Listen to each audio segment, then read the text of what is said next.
Hello ladies and gentlemen, Sigvald here, and some of you have requested, not very recently, but have requested in the past that I do a guide on Champions Arena, and that is what I will do today. First I'll go over explaining the base concept of Champions Arena, then I'll go over defensive teams, offensive teams, how and who to fight, the rewards, and how much you should grind daily and if it's worth it. So with all that being said, like, comment and subscribe, and to support the channel, maybe hit that notification button in order to get notified for every single upload. Dislike it if you dislike it, and let's get into it. So yeah, this is CA. This is going to be a game mode that you will eventually unlock. Not sure if at level 20 or 25, somewhere around that point. And you will compete with other players, 100 players that wants to be more exact. And out of those 100 players, some of you will promote to the higher division, some of you will go down to the lower division, and some of you who are in the middle will stay in this division. In order to promote, you'll need to compete with the other players in terms of points. You will earn those points by fighting, and there's not a certain amount of points required in order to get to the next division. There is 100% up to how the other players are doing. If you, for example, though this will not happen, you are in a division where literally nobody's playing, 8 points will easily get you into the next division, though that will not be the case. It's just an example. And you are going to have to do your best to place yourself in the in the promotion bracket, and at the same time the promotion bracket might be different depending on what division you are in right now. In other divisions you are going to need to be in a higher spot, like in the top 20, in order to promote, and so on and so on. And as you promote, you will get better rewards that we will talk about later. And you obviously the more you promote, the harder it will get, because in order to promote you need to invest a lot of time into this, and the higher you get, you'll get people that are more and more up to investing that amount of time that you also invest. So this is the base concept, and we will talk later about the rewards system and what you can do with them. So you go over here and you find your opponents. Your opponents will have a set defense team that you will have to defeat. Now let's take a look at my defense team.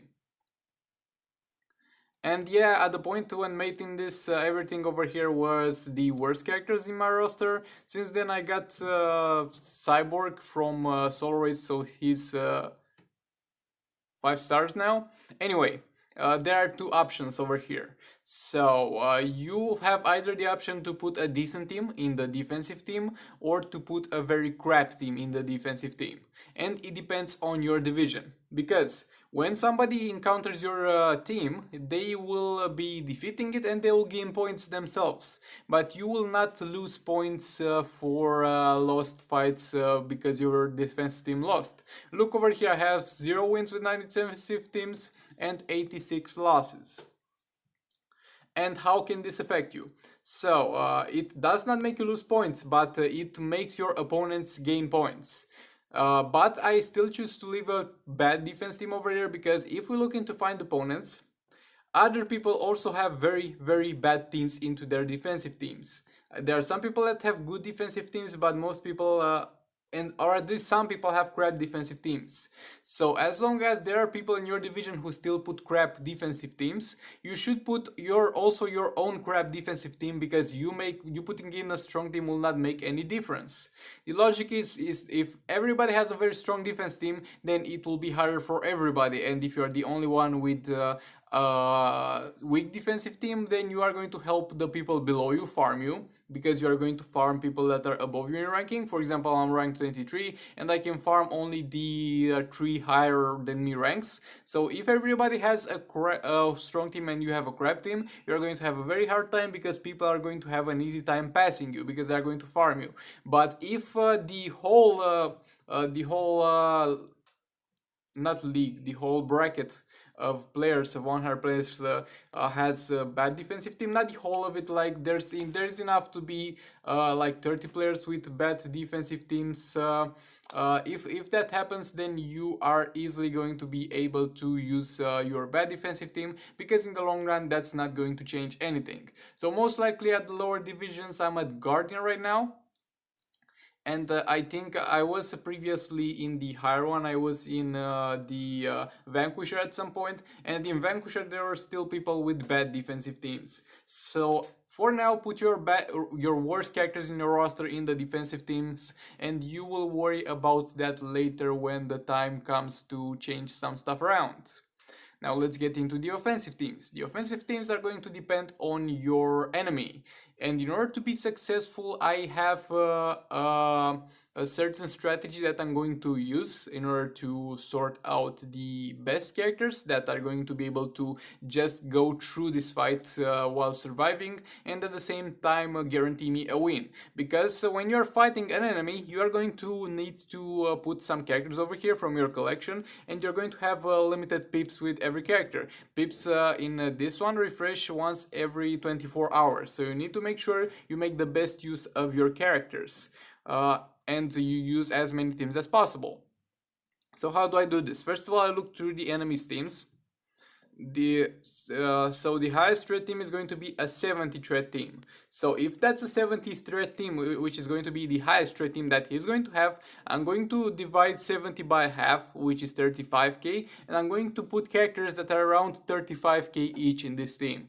And going all the way towards here, around 35k, we got Warrior Queen, Wonder Woman, I guess on the weaker side. Let's compensate a little bit with Green Lantern, and let's put Catwoman in there. And we have a team that is going to be pretty decent.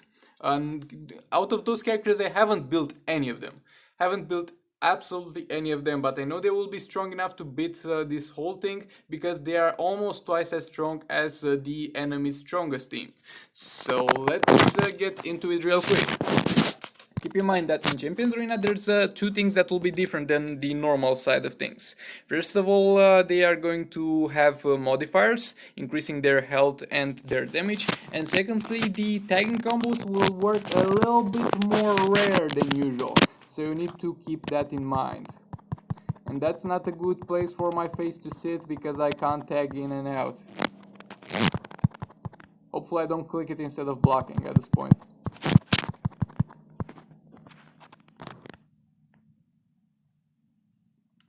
So yeah, I have picked this team in order for it to be just strong enough to go through what I have to go through while fighting this guy's teams, and not be an overkill, because the stronger character that I might be using for this one, I might need in the future fights that are to come over here.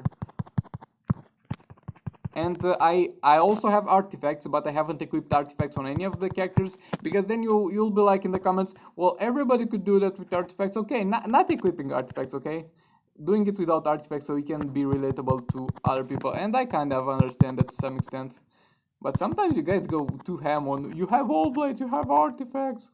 But yes, if you have artifacts, definitely equip them. You will need every advantage you can take, but do calculate the threat of the characters that you are going to use before equipping the artifacts. Oh geez, Silver Superman, this is going to be annoying. And yes, in this mode you are going to be using very crap characters that otherwise you wouldn't use. Like Wonder Woman is decent, Emerald Green Lantern is a pretty good character, but I'm using Master Chief Catwoman at this point, so I don't know what I'm doing with my life really. But that's what you're gonna do, because you'll have a lot of characters in your roster that will have a high enough threat without you ever using them, because you will get you will get gear drops for them from raids. So you should put them to good use in Champions Arena at the very least. You don't really need to invest into them. They will perform decently just with the items that they randomly get from raids. If there's a character that has like 3 items from raids, you could get, if you are able to get the other 2 items for it from Arena Store or from campaign or something, and get them to level 5 as well. And stuff like that. But those are characters that will just be sitting in your roster. They will be dust collectors, other than some certain fights in Champions Arena. So yeah, as I have said, you need to do your best in order to find the balance between having easy enough fights so you don't lose them, and using the least strong character that you can afford to. What? You jumped midway through that special. Come on. Yeah, that's done. One more round and we should be all set.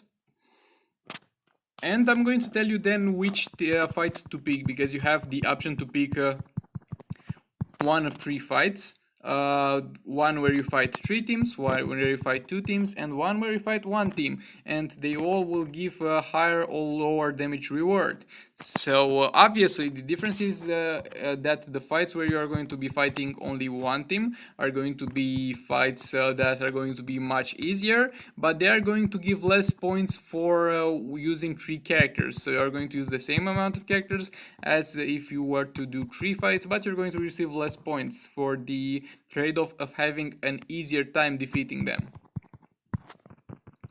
And sometimes you can go for that, but in very specific situations. Usually you want to go for the fights that require you to fight three teams, because they give the most points. Okay, this is done. Getting back to it, so I explain the picking of opponents.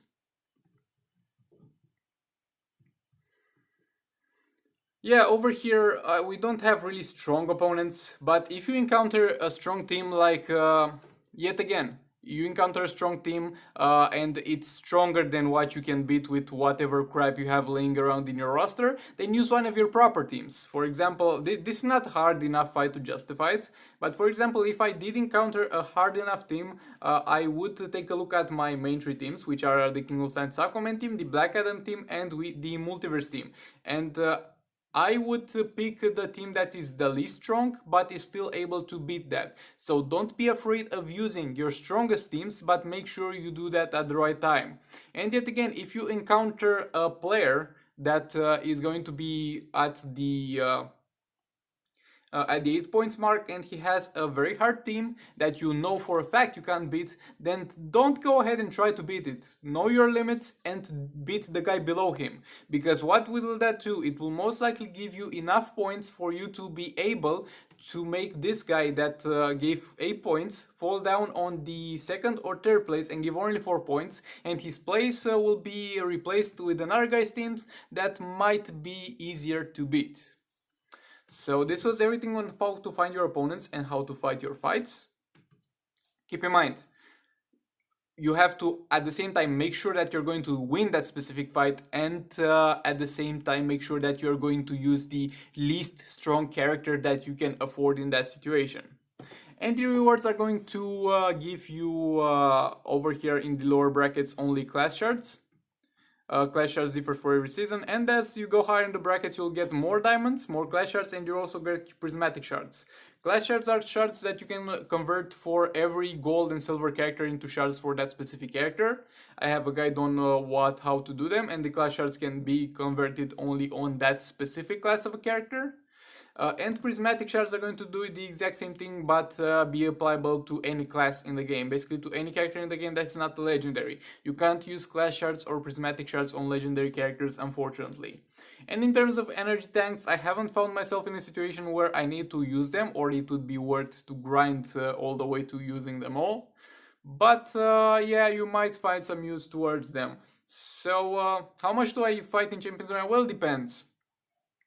But let's see, we are over here in the middle bracket division. The higher guy has 370 wins. So we go 370 divided by 8. In order to achieve that, you will need to do around 46 fights to get so high, and that amount of points is a decent number. And let's divide it by 7, because an arena season is going to last a week. You'll need to do around 5 to 6 fights if you get 8 points a day. In my opinion, in my experience, in order to progress through the brackets until some certain points, it's enough to get 4, 5 or 6 8-point wins a day. You can of course try to catch back in the last few days, that's what I usually do, but it would be safer to do 4, 5 or 6 fights a day. And now let me show you how the shards work. So over here you can enter from your roster. I'm just doing this because it's faster. I go over for this character, for example. Again, don't use your prismatic or clash shards on this specific character because he's not worth it. But if I want to, I click over here, convert shards. And I'm able to convert as many arcane shards as I can for this guy in order to help me out upgrade him to the next star level. You can do that with specific class shards on specific characters of that specific class, and with prismatic shards it works on every character. So this was everything for this one. Thank you very much for watching. I hope you found this helpful. I hope this will help you get a higher ranking in Champions Arena. Leave a like, comment and subscribe. Maybe hit that bell button. Dislike it if you dislike it, and I'll see you in the next one.